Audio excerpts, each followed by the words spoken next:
2003 Chevy Silverado 1500 fuel filter. All right, my fittings broke loose, both of them.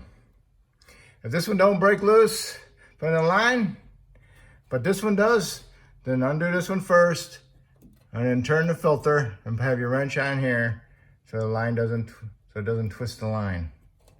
Vice versa.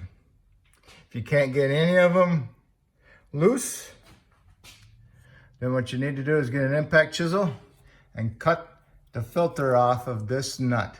Cut the filter off this nut. And do the same thing to the back one. Cut the filter off the nut. Once you got this filter out of here, then you can put some good vice grips on here and get a 13/16 swivel socket or a socket with a swivel on and use an impact. Give it a quick zap and it'll break it loose. Same thing with the back one, okay?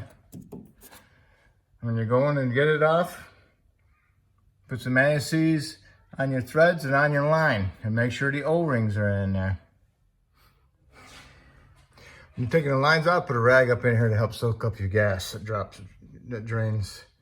When you got them loose, push this line as far as back as possible and push the filter back as far as possible, and then you can pry this line out.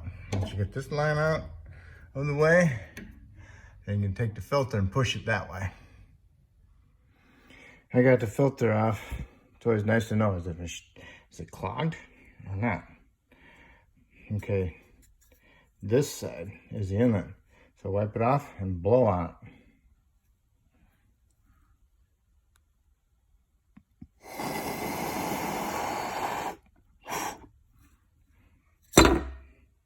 Pretty clean still. That's good. Restricted filters wear out your pump. Got your O-rings on your lines. Make sure they're there because sometimes they stay inside the filter. Put some anti-seize on here. Put some anti-seize in here. Loosen this up as best as possible.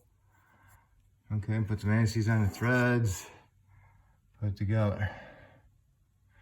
And just, they got O-rings on them, so you don't need to bear down on them. Just snug them up, okay? And double check for leaks after you start it up. And that's it.